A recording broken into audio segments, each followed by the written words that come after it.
Boa tarde a todos, é um prazer receber aqui os colegas em nome do FIS. Agradeço o convite aos organizadores para moderar essa mesa com colegas que representam grandes empresas do segmento saúde em todas as suas dimensões.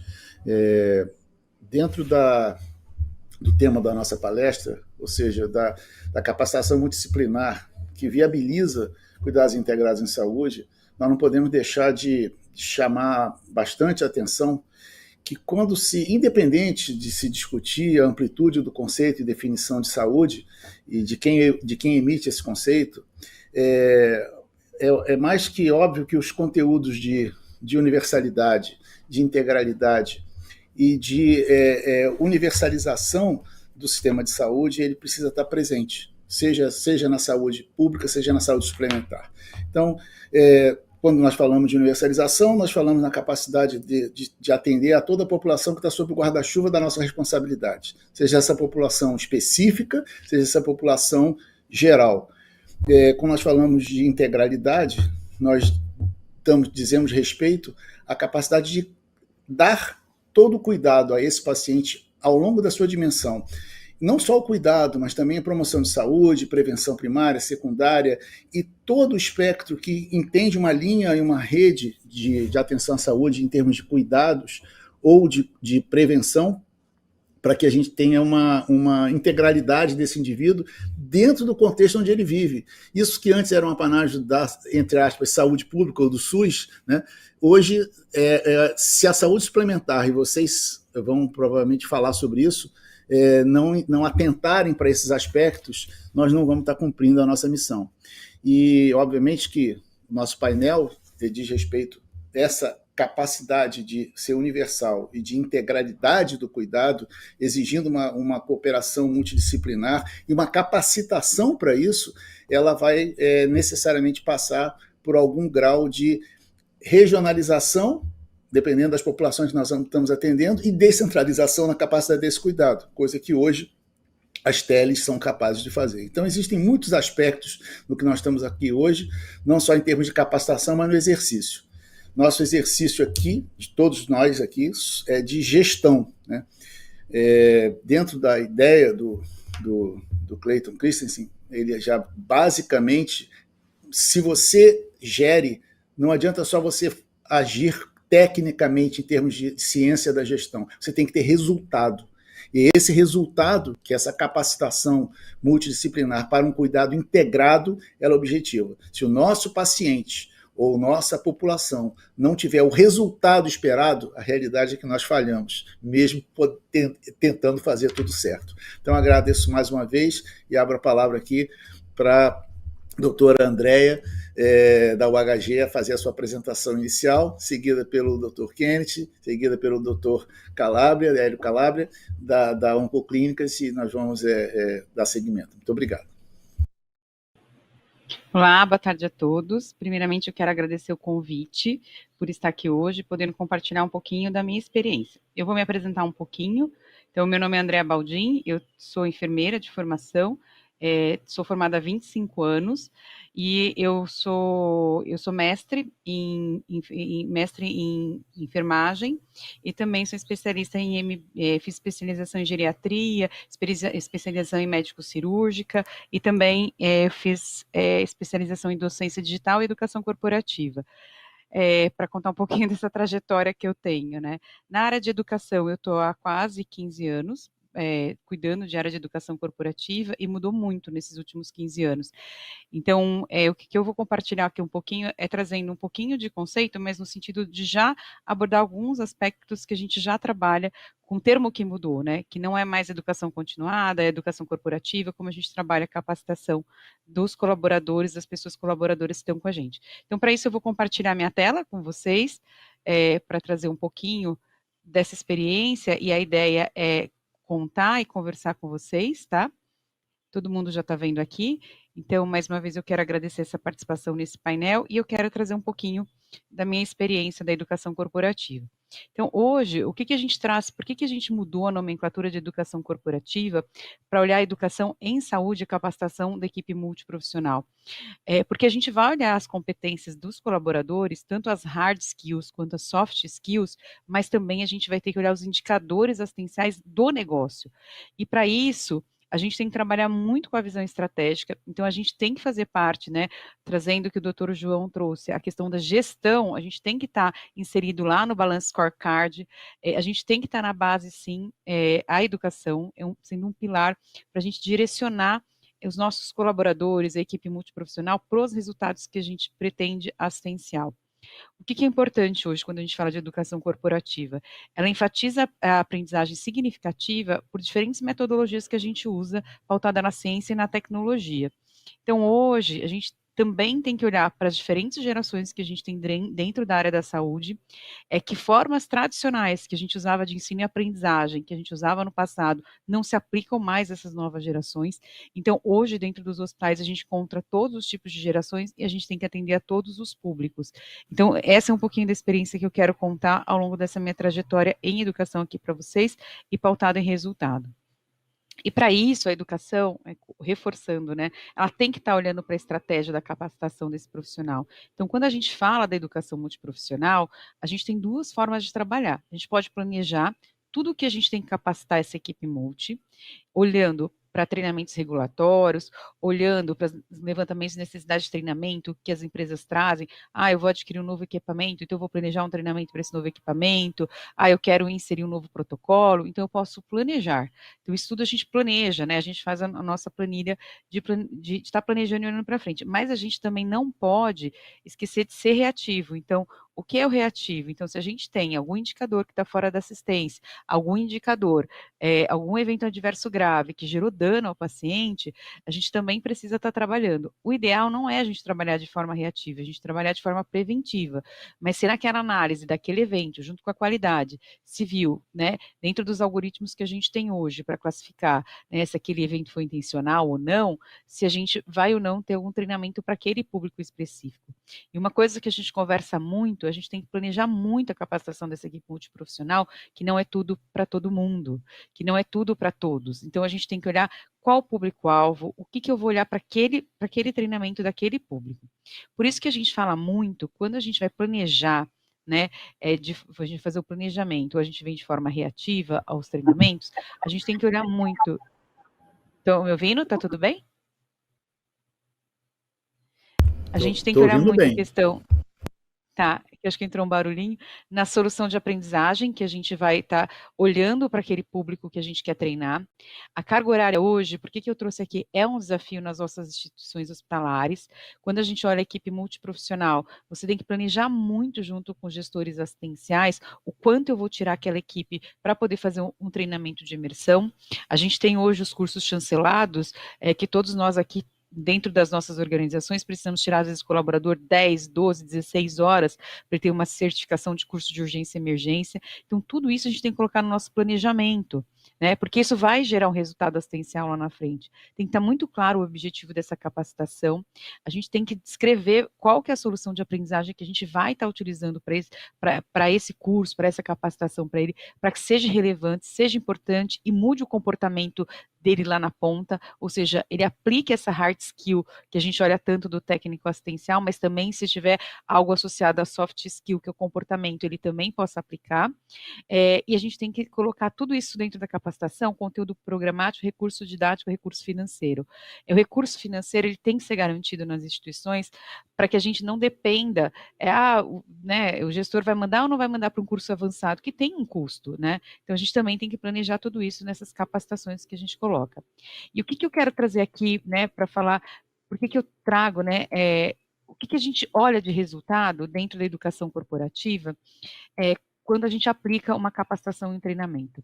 A gente utiliza muito, né, nas instituições de saúde, os 4 níveis de avaliação que a gente tem de Donald Kirkpatrick, e a gente fala da reação, retenção, ação e resultados. Por que é importante trazer isso? Quando a gente está trabalhando com educação corporativa, a gente vai estar trabalhando na estratégia e olhando os resultados. E como é que eu vou mensurar isso, né? E depois eu vou estar falando isso no próximo slide. Porque só separando os 4 níveis. A reação, a gente mede se a pessoa gostou ou não do curso. Eu fiz um curso, ele achou legal, deu um NPS 9, 10, então eu vou avaliar isso, vou avaliar o instrutor, o ambiente, o COF.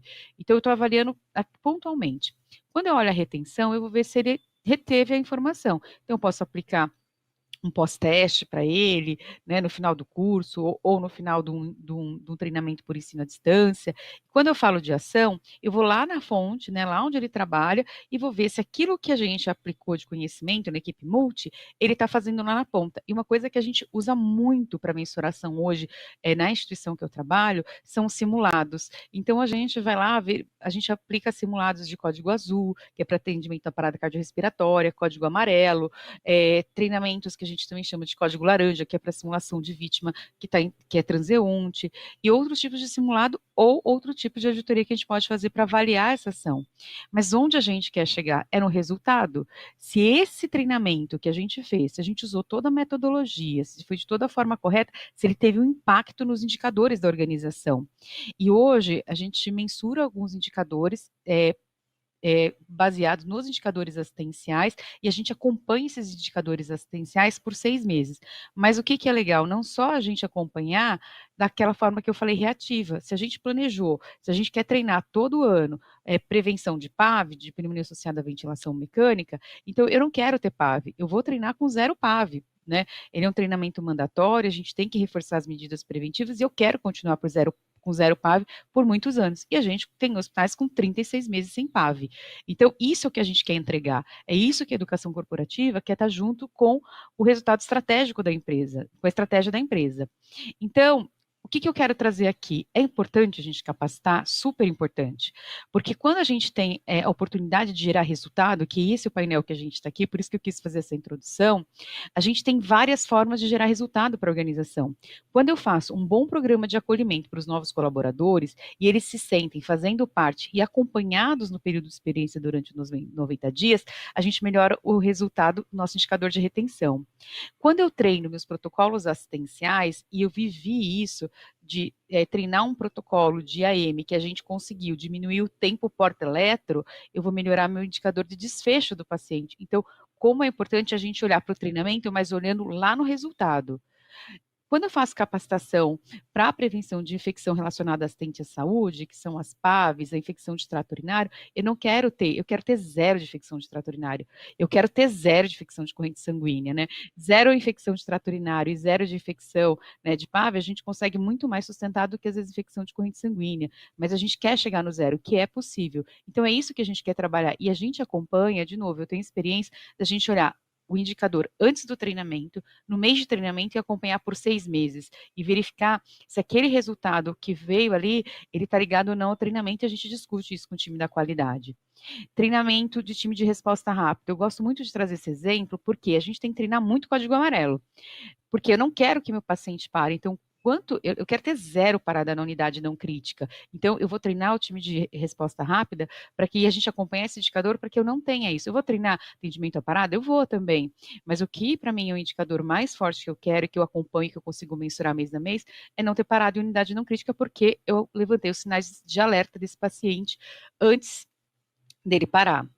E outras coisas também que a gente traz aqui, que são, né, que a gente fala muito das soft skills, a gente não pode deixar de olhar para o cuidado e bem-estar do colaborador para evitar o burnout. Então, quando eu tiro ele para um treinamento, para ele olhar para si, para ele olhar uma capacitação da equipe multi, que ele vai aprender a olhar para si, ele vai aprender a falar, olha, eu vou dar meu limite, né, até que eu não consiga, eu preciso pedir ajuda, eu vou lá no indicador de burnout. Treinamentos de novas tecnologias. É super importante a gente treinar novas tecnologias, né? E a gente fala, eu tenho que treinar o uso da cama do paciente, tem que treinar, porque as camas mudam, as tecnologias são novas. E se eu não treinar minha equipe, se eu não orientar o uso daquela cama e da tecnologia, eu vou ter quebra. E se eu tenho quebra, eu tenho perda financeira. Aí a gente acompanha o treinamento de novas tecnologias, junto com o pessoal da engenharia clínica, pelo indicador de mau uso. Então, a gente consegue gerar resultado com a capacitação. Quando a gente traz, por exemplo, um workshop sobre atendimento ao cliente, que a gente faz, às vezes, em conjunto, é a área de atendimento que faz sozinha, a gente está olhando para qual indicador? Para o indicador de NPS. Então, quanto que a gente pode gerar capacitando nossas equipes. E um último exemplo que eu trago aqui para a gente refletir nesse painel. Quando eu treino organização de trabalho em equipe, né, é que hoje a gente tem as pessoas, né, as novas gerações são um pouco mais impacientes, a gente vai estar melhorando o quê? A experiência do colaborador, a pesquisa de clima da unidade. Então, eu quis trazer alguns exemplos aqui para vocês, do quanto é importante a gente capacitar olhando para o resultado, e aí eu só termino essa frase com essa geração nova que está vindo, que a gente, você não pode ensinar as pessoas tudo o que elas precisam saber. O melhor que você pode fazer é posicioná-las onde elas possam encontrar o que precisam saber e quando precisam saber. Então, a gente também tem que pensar nisso, porque a gente tem que deixar conteúdos disponíveis na plataforma para quando ele tiver dúvida, ele poder ir lá e acessar. Hoje, a gente tem uma prática de usar QR Code em equipamento.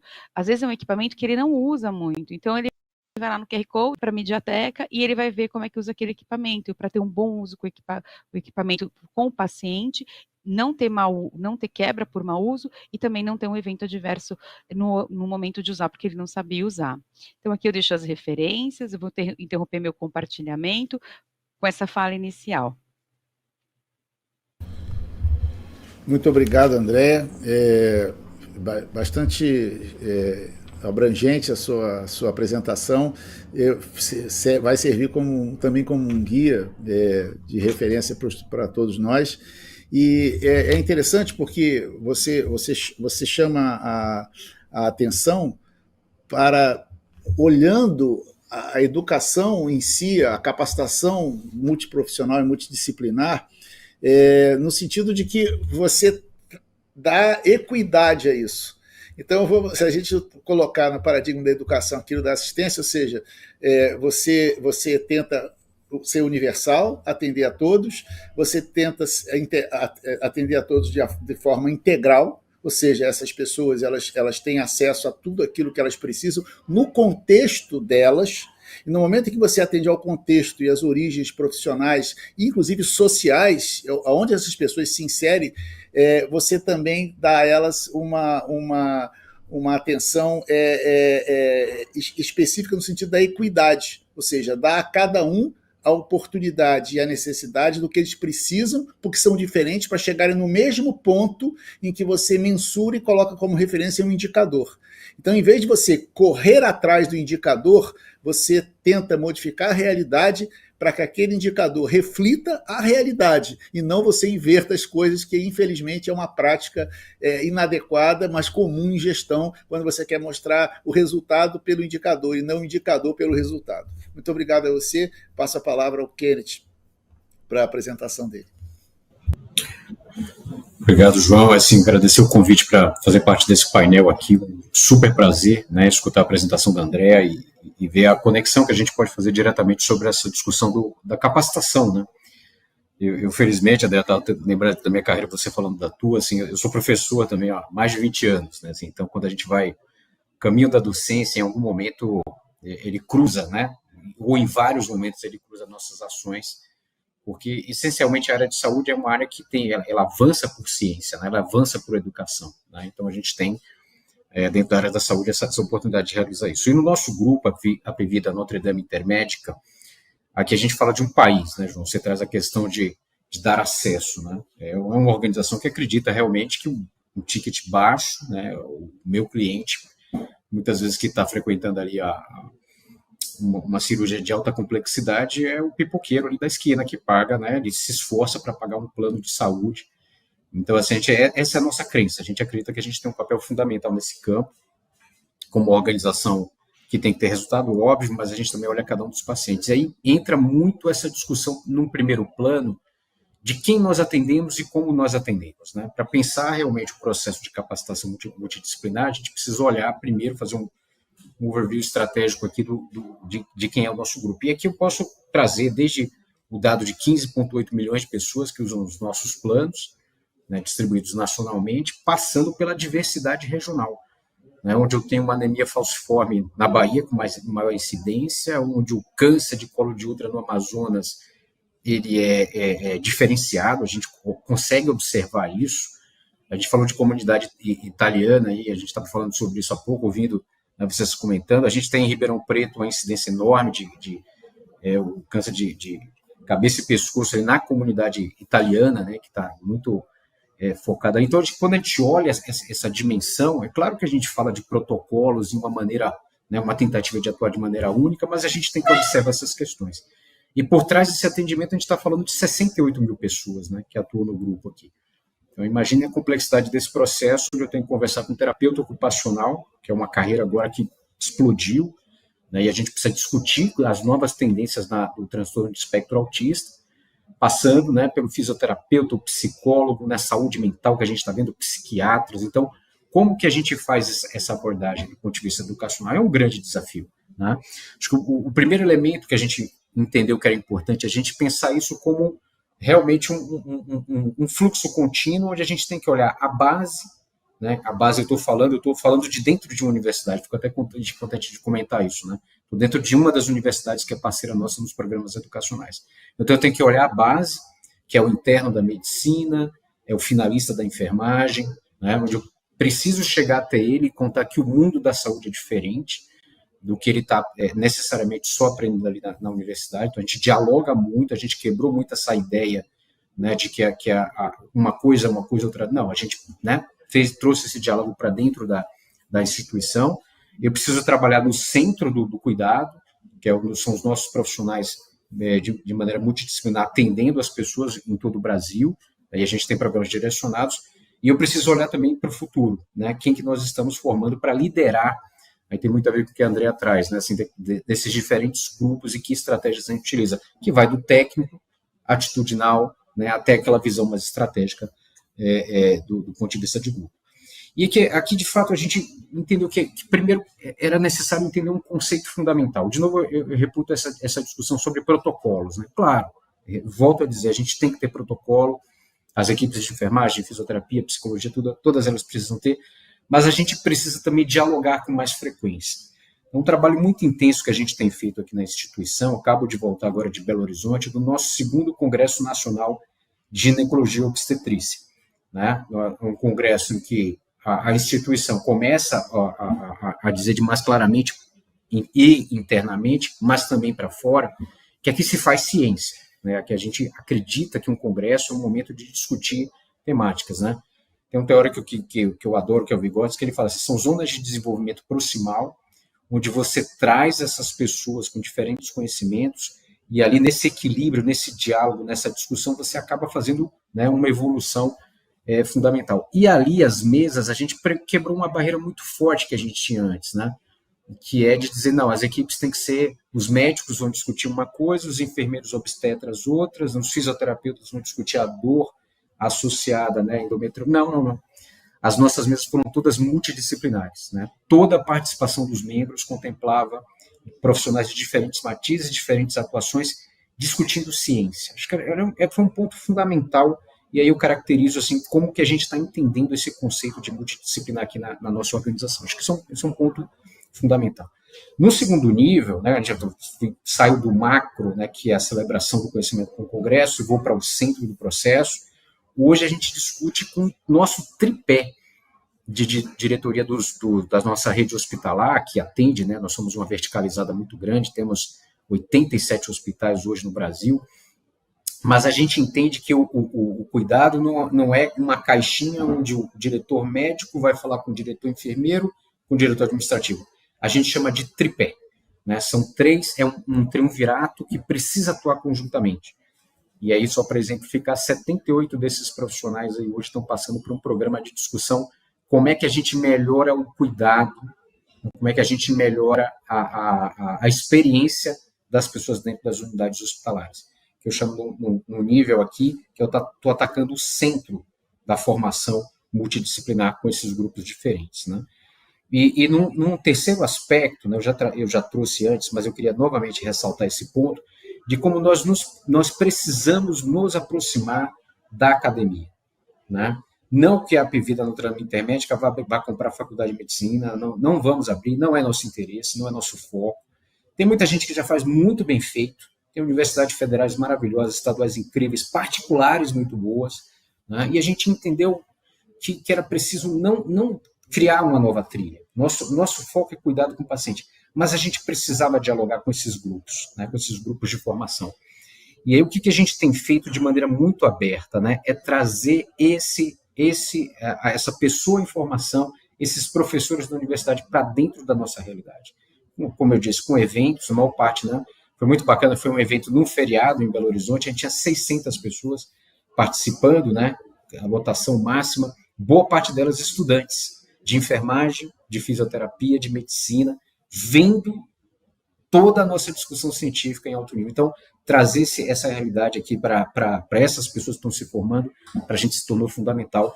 E aí, no ponto que você traz, né, André, assim, de uma nova geração, que eventualmente ela está talvez um pouco distanciada, ou ela tem uma experiência muito curta em nível de internato, de estágio final ali obrigatório Não, a gente quer antecipar esse diálogo. Então, esse é um ponto importante. E só para fechar, acho que um ponto que é super relevante também ainda nesse aspecto, né, de como que a gente forma, a gente se preocupa muito com os líderes. Né? Então, assim, quem vão ser as pessoas que vão liderar a nossa organização, né, em 5, 10, 15, 20 anos? Né? A nossa empresa tem mais de 70 anos, se a gente somar as idades aí. Na verdade, se a gente considerar as idades, por exemplo, de Ribeirão Preto, a gente passa de 70 anos. O Grupo Apvida tem mais de 40 anos, especificamente. Mas a gente começa a olhar assim, e quem serão essas pessoas? Aí eu reputo um programa recente, nós trabalhamos 7 bolsas para um programa da Escola de Saúde Pública de Harvard, para entender, para formar pessoas no modelo de que associar assistência com pesquisa, com educação. Né?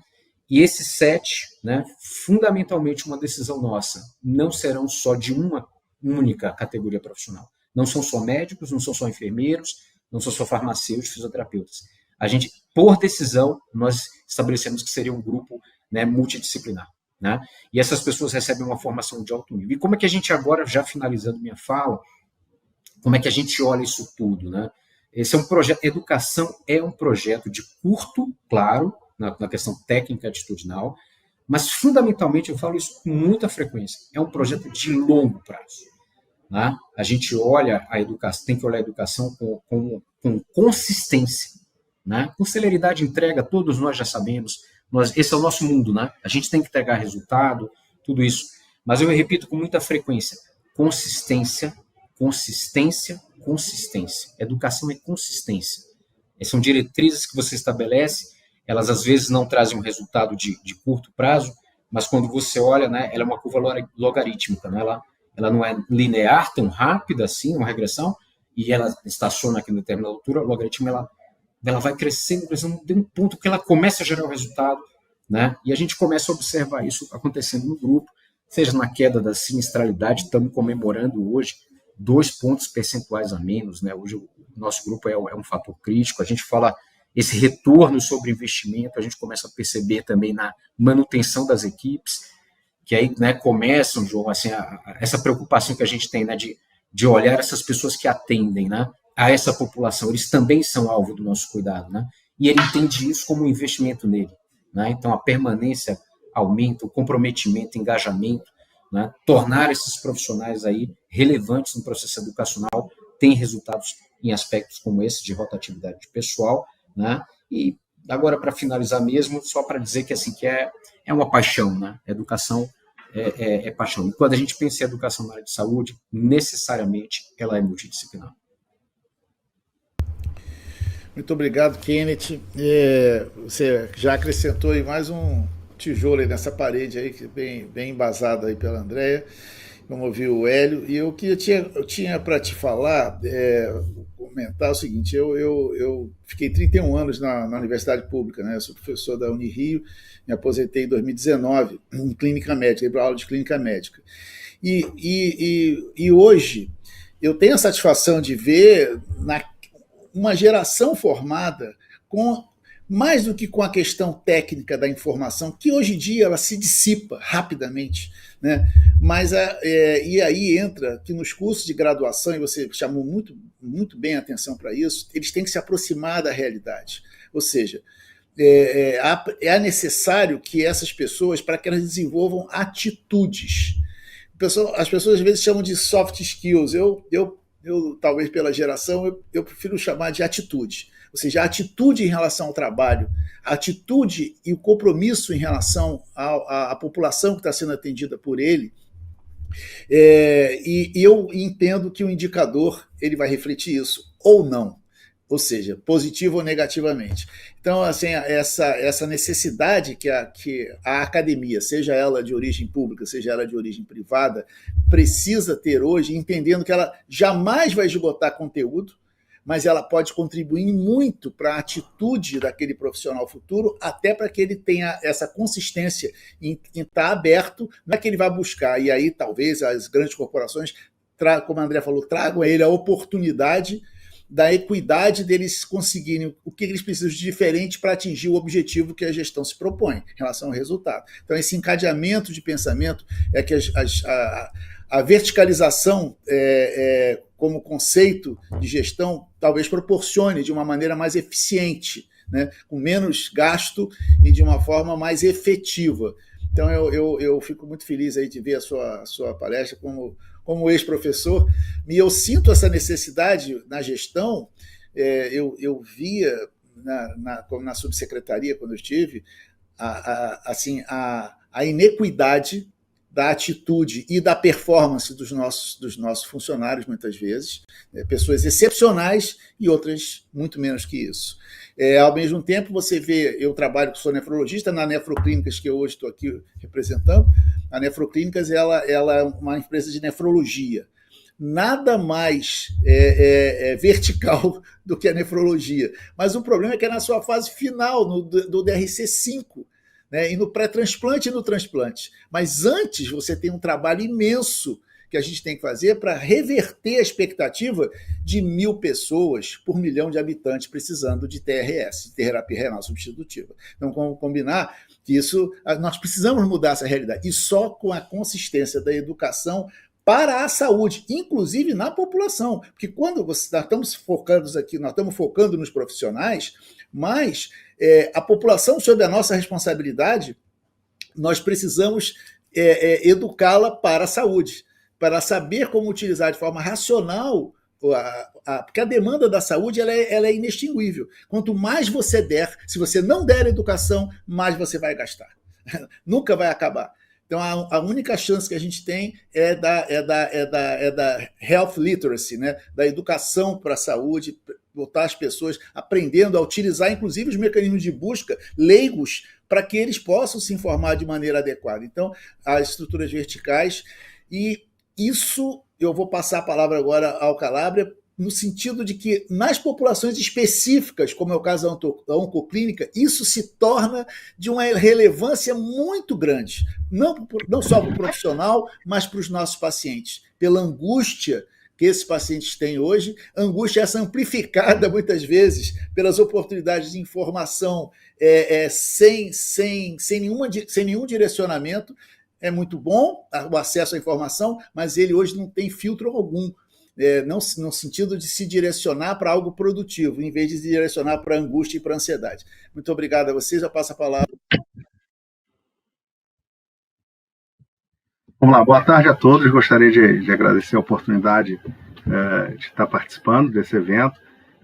Inicialmente, completando minha apresentação, eu sou médico, cirurgião do aparelho digestivo, e durante mais de 20 anos só fiz isso e fiz muito isso. E aí um primeiro ponto que eu já trago aqui, quando eu migrei para a gestão, pessoal, isso é uma coisa bastante interessante. No nosso curso de graduação médica e de enfermagem, nós não possuímos, pelo menos até hoje eu não conheço, nenhuma cadeira de gestão no nosso curso de graduação. E o interessante é que, em algum momento, qualquer unidade hospitalar de saúde ela precisa de um diretor técnico responsável que responde, inclusive, junto aos órgãos reguladores. Então, quando eu comecei a migrar para a gestão, eu tive que estudar tudo de novo.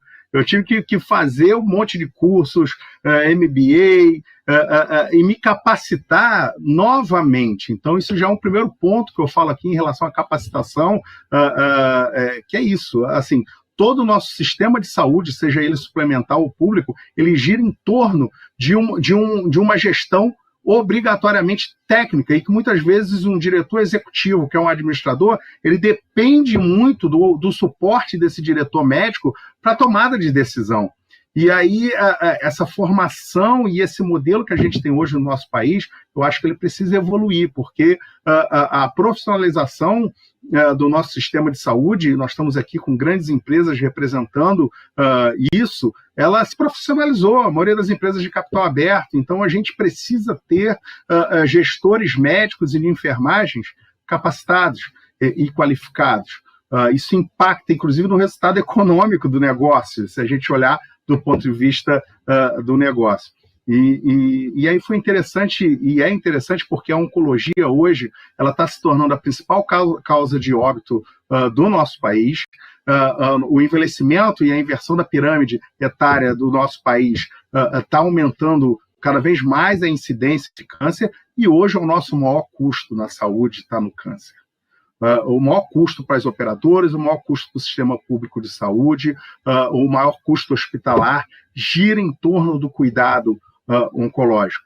E aí, quando a gente vem para a gestão de oncologia, a gente entende e traz essa experiência de 20 anos sofrendo como cirurgião de um sistema de saúde extremamente fragmentado. Então, dentro, e para mim foi o curso que foi o diferencial meu de gestão, foi o Black Belt em Lean e Six Sigma.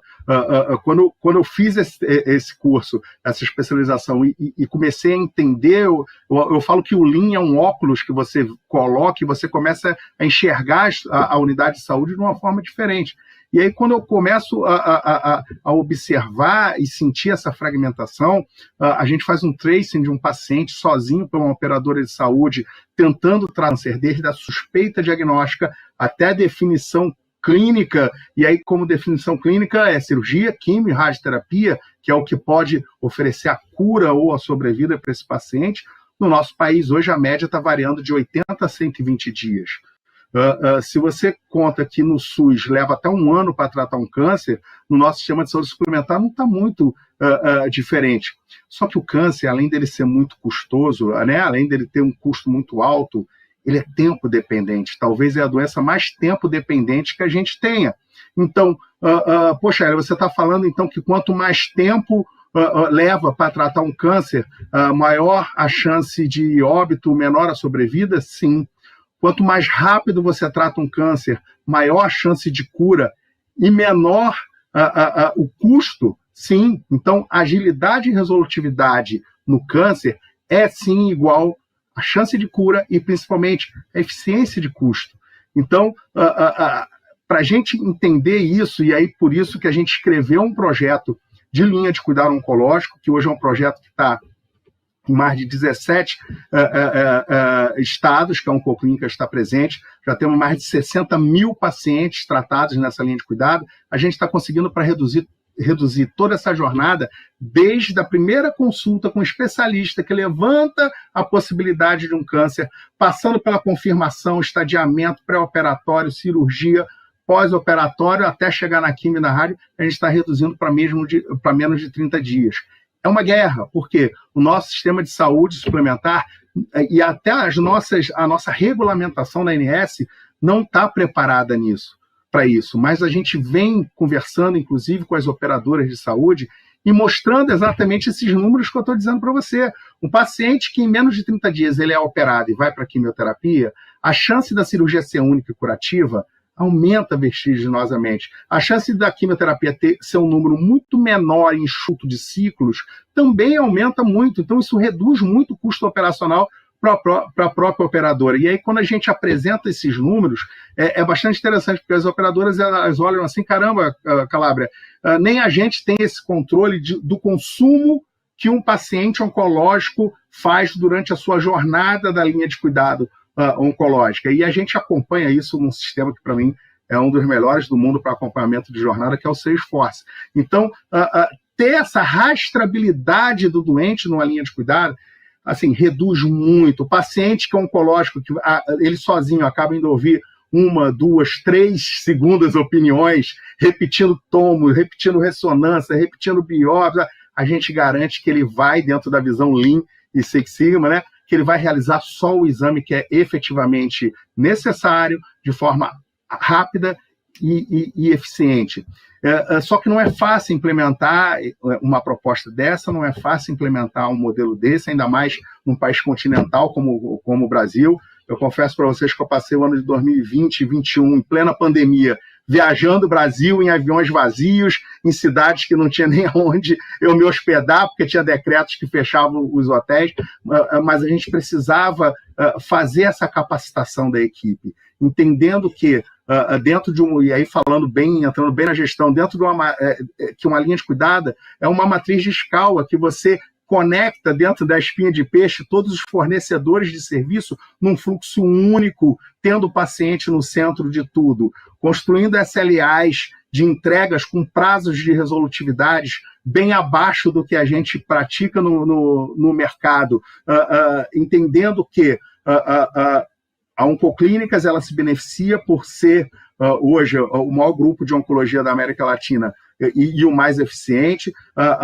As operadoras se beneficiam porque a gente reduz esse custo e esse consumo e a sinistralidade do usuário no tratamento do câncer, mas ninguém se beneficia mais do que o nosso paciente, porque a chance de cura e o aumento da sobrevida realmente tem feito bastante diferença. Inclusive, essa semana aqui no Rio é o congresso da SBOC, da Sociedade Brasileira de Oncologia Clínica, e nós estamos publicando esse trabalho, apresentando esse trabalho com acompanhamento de mais de 60 mil pacientes nessa linha de cuidado. Eu acho que esse atendimento e essa integralidade na assistência ao paciente oncológico pode sim fazer a diferença na assistência, na chance de cura do paciente, mas principalmente na gestão da sinistralidade, na eficiência de custo, na redução de uma área que, como eu disse, é a mais cara que a gente tem hoje na saúde, que é o tratamento oncológico. É desafiador implementar isso a nível nacional, é desafiador trazer isso para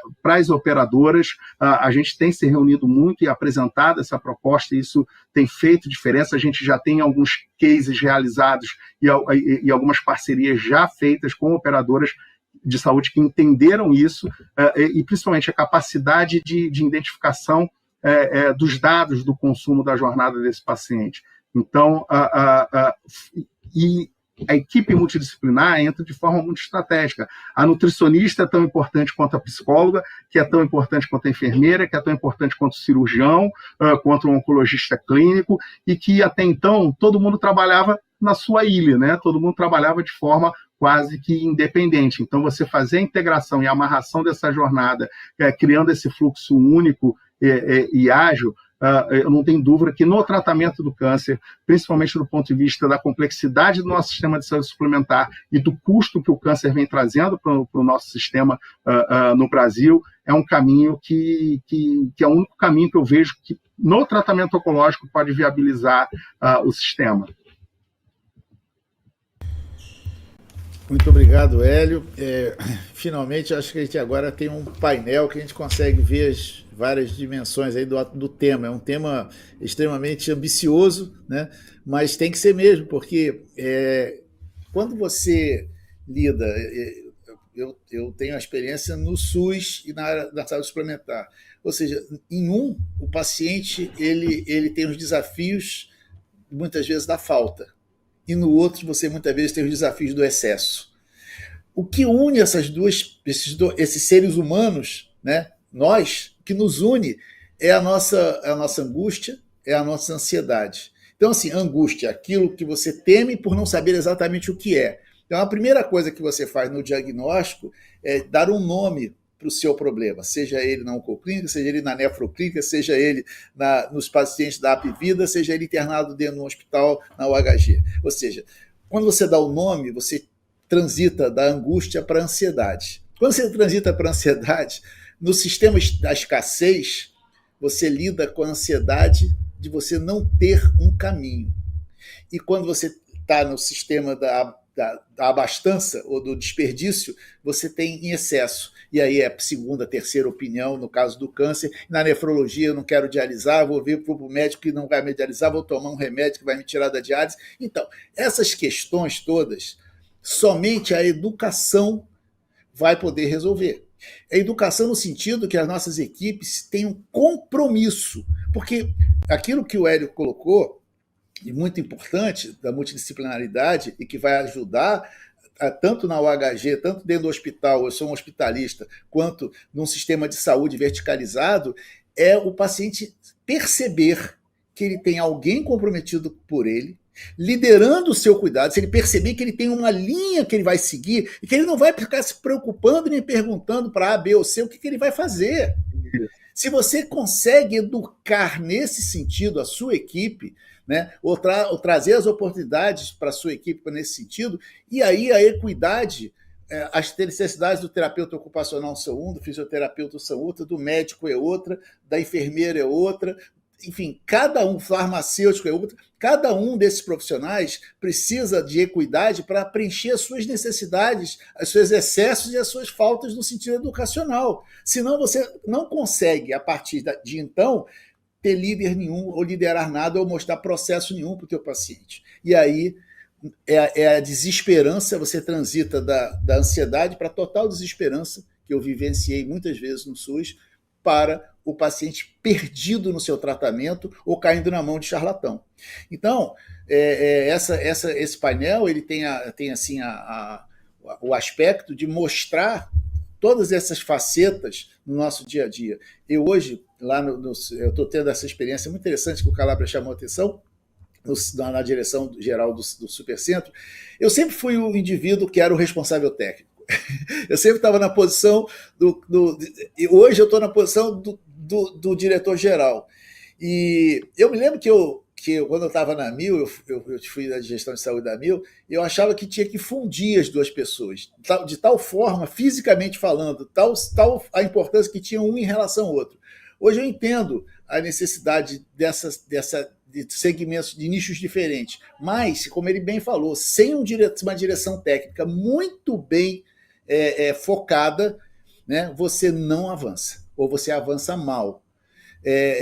Lá no Supercentro, eu não sou da área de imagem, então eu tenho o meu diretor técnico e os meus coordenadores, assim, siamês, sem eles não dá para andar, e eu preciso, como médico, eu preciso ter a humildade de entender o que eles estão me dizendo e buscar atender nesse sentido, sem um diagnóstico correto, e é que eu digo sempre para eles, preciso e tempestivo, não é necessariamente rápido, mas tempestivo. Você não pode ter uma imagem ou outro exame, uma biópsia que demore meses para você ter um laudo ou coisa parecida. Então você não consegue. E não adianta você, para você fazer esse diagnóstico, e você tem que dar a sequência do tratamento. Então, assim, eu vou abrir a palavra para vocês. Quem quiser intervir, por favor, se manifeste para as nossas palavras finais. Eu não tenho mais 10 minutos aí para discutir aí. Fique à vontade. Só complementando o que você sinalizou, dentro do nosso modelo, a gente nomeou o papel e criou o papel de uma concierge. Então, essa concierge é a gestora do gerenciamento de cuidado, da jornada do paciente. Ela é o elo de integração de todos os entes que fornecem esse cuidado do paciente desde a suspeita diagnóstico. Então, ela vira aquela referência para o paciente que muitas vezes não consegue ter acesso para tirar uma dúvida com o médico, tem uma dúvida qual é a próxima etapa, e essa concierge realmente abraça esse paciente e conduz ele nessa jornada. Ele ganha uma referência, eu brinco que todas as concierges, depois que a gente implementou o projeto, hoje já são mais de 140 concierges no país, todas elas engordaram. Porque o paciente ele fica tão grato, porque às vezes ele tem um plano muito básico e ele achava que ia demorar muito realmente. E aí ele tem um acesso tão ágil que ele ganha uma gratidão que elas ganham bombom, chocolate, bolo. E aí eu brinco dizendo que elas engordam, porque a gratidão do paciente é muito grande, o acolhimento, né, é muito interessante. Eu queria ouvir aí vou colocar um pouquinho aí o Kenneth. Kenneth, eu fui diretor técnico de um hospital em Salvador, uma empresa no início dos anos do século XXI. E naquela época a Apvida continua, né, era bem forte no Nordeste, mas não era como está hoje, na forma como ela é hoje, ela era exclusiva ali no Nordeste. E eu percebo, naquela época, como diretor nacional da empresa, e hoje a Apvida, a mudança. E eu queria saber de você, acha que o processo educacional foi o pivô dessa mudança? João, primeiro, Salvador é um lugar maravilhoso, né? Assim, eu até fiquei curioso de saber qual foi o hospital. A gente tem lá o Teresa de Lisieux, que é a nossa principal unidade, mas tem excelentes hospitais, tem o São Rafael, tem o Aliança ali. É um celeiro muito bom, né? Que boa lembrança que você trouxe.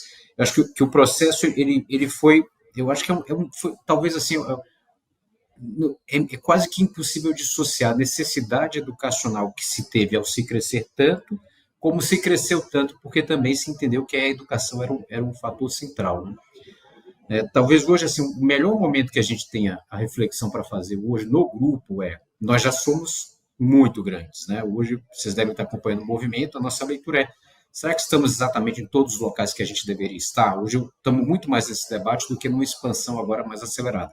São quase 16 milhões de vidas, é muita gente, né? Mas a leitura que a gente faz hoje, clara, para esse volume de pessoas, para essa quantidade de pessoas e de profissionais envolvidos, a educação ela se tornou agora um alicerce, né? A gente entende claramente que é um alicerce, né? Dos pilares de atuação, a gente tem, claro, sempre, né, a assistência como fator central, a gente tem o cuidado de uma empresa que precisa também sobreviver, pé no chão, todo mundo aqui vive isso, a gente tem que dar resultado, mas um dos que a gente percebeu é que inovação, pesquisa e educação não tem mais como ficar de fora desse debate, né? Eu ouvindo o Hélio aqui, ele fala do acompanhamento de 60 mil pacientes, como a gente precisa de ciência no país, né? De artigos como esse que ele apresentou, como a gente precisa juntar esses cérebros, né? Que a gente tem, que são brilhantes no país, em diversas redes, em diversas atuações, para produzir mais conhecimento. E aí, indo agora ao encontro da tua pergunta, por exemplo, recentemente, nós fizemos uma parceria com a Universidade Federal do Ceará, Federal do Piauí, a Unifor, a City College de Nova York, e nós abrimos, com recursos da FAPESP, um centro de referência em inteligência artificial. E não é surpresa para nenhum de nós aqui, claro, mas provavelmente para alguns espectadores aqui, sim, que nesse grupo a gente tem médicos, enfermeiros, cientistas de dados, epidemiologista, discutindo como a ciência pode antecipar, né, como bem colocou aí o Hélio, assim, fazer uma medicina mais preventiva, né? A gente colocar todos esses conhecimentos e todo esse ferramental que a gente tem à disposição hoje com a inteligência artificial, né? E bastou a gente conversar, né? Quando eu entrei na organização, o projeto estava meio parado, assim, mas me explica por quê, né? Aí você vai conversando com um ator ou outro, aí você vai discutindo. Isso ajuda a antecipar o cuidado de uma maneira absurda, né? Então, acho que é um dos elementos aí ao encontro do que você coloca, João, assim, passou a ser fundamental. Acho que todo grupo, de certa maneira, sempre quer fazer isso, né? Mas para nós se tornou uma necessidade, assim, é imperativo, né? Não tem mais como fugir disso. Muito obrigado aí pela sua pergunta. Eu fui médico eu era de uma empresa chamada Atendo, e era o Hospital Salvador, fica ali da Federação, nem sei se existe mais. Eu reestruturei aquele hospital naquela ocasião, depois em 2007 me afastei do grupo. Salvador tem boas lembranças, realmente, era Salvador e Recife. Mas olha, André, eu queria ouvir de você aí as suas palavras finais aí para ser a nossa Ladies First e também pelo fim, né? Então vamos ver com você, finalizando o nosso painel, o que você tem a trazer, e eu vou te fazer uma pergunta direcionada em relação à transição da linha de cuidado dos pacientes internados para os pacientes ambulatoriais, uma vez que a gente sabe que para a gente reduzir reinternação antes de 90 dias, reduzir sinistralidade, ou seja, dar os resultados não só pela sustentabilidade dentro de uma agenda de governança, de sustentabilidade econômico-financeira, mas também de resultado para o nosso paciente, certo? Então, assim, nesse contexto que certamente interessa tanto a oncologia quanto a uma grande corporação, uma grande corporação com verticalização, o que você tem a dizer sobre essa questão da educação impactando sobre não perder a linha de cuidado na hora que o paciente tem alta? Então, trazendo esse tema, eu acho que hoje a gente olha muito para essa capacitação multiprofissional, né? Olhando realmente a linha de cuidado. Então, quando a gente tem uma linha de cuidado, dentro da organização a gente tem os times de especialistas, né? O time de especialista de neuro, o time de especialista em transplante renal, essa linha do cuidado, a gente consegue fazer essa transição para casa, orientando o paciente desde o momento da internação até sua alta, para ele poder continuar. E todo mundo precisa saber qual é o papel do outro. Então, quando a gente faz o treinamento da linha do transplante renal pediátrico, que a gente tem uma trilha de treinamento para isso, é todo mundo entendendo o papel do outro. Qual o papel do farmacêutico, do médico, do enfermeiro, da nutricionista, e a gente precisa ensinar isso para que ele vá educando o paciente dentro da instituição e depois ele continue lá no ambulatório do transplante renal pediátrico, que a gente tem pacientes de mais de 20 anos que são tratados, então ele precisa entender essa linha, e a gente tenta trazer isso na educação para que tenha um bom resultado junto com a equipe que trabalha muito, estuda muito.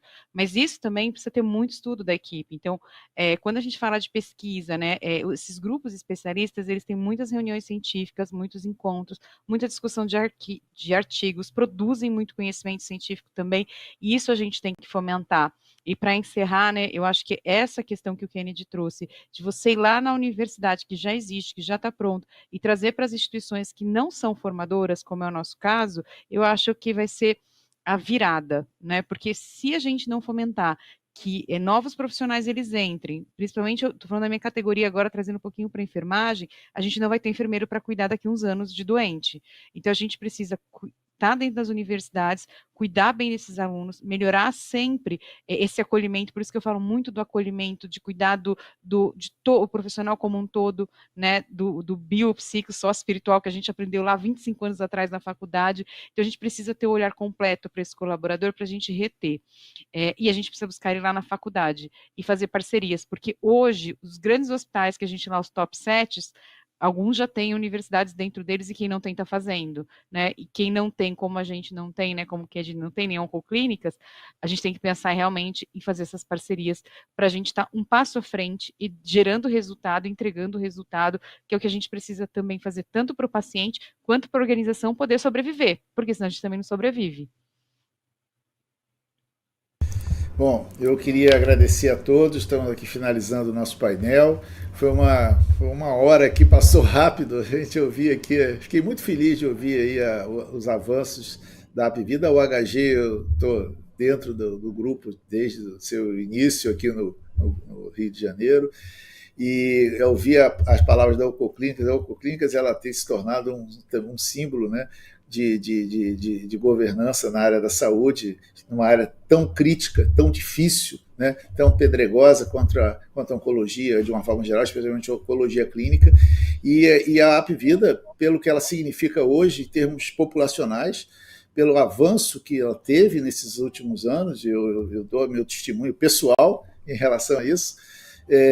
Parabéns a vocês. E pela representação que ela tem em termos de significado para um conceito de sociedade de capital aberto dentro do segmento da saúde. Tanto a OHG em termos mundiais quanto a Apvida em termos locais, elas mostram a robustez das possibilidades desse sistema, né? Então, assim, não existe uma fronteira, né? E parabéns aí ao trabalho do Hélio. Eu imagino o sufoco que você passou na pandemia. Durante a pandemia, eu trabalhei como intensivista. Eu sou intensivista e nefrologista. Eu trabalhei em hospital de campanha, apesar das minhas críticas como gestor público à necessidade dos hospitais de campanha, mas independente disso, eu trabalhei como intensivista, dei lá meu plantão de sábado e quarta-feira, fiz a minha parte. Uma boa tarde a todos, aliás, uma boa noite. Muito obrigado pela presença de vocês. Se querem se despedir, por favor. Um abraço, mais uma vez agradecendo a oportunidade, e esperamos que tenhamos atendido a expectativa dos inscritos. Um abraço, João, Hélio, André. É um prazer conversar com vocês. Espero que a gente possa repetir muitas vezes esse tipo de diálogo, que ajuda muito a gente a crescer ainda mais a maneira de pensar a educação. Obrigada pelo convite, e muito bom estar aqui com vocês, aprendendo também e trocando. Obrigada. Boa noite a todos.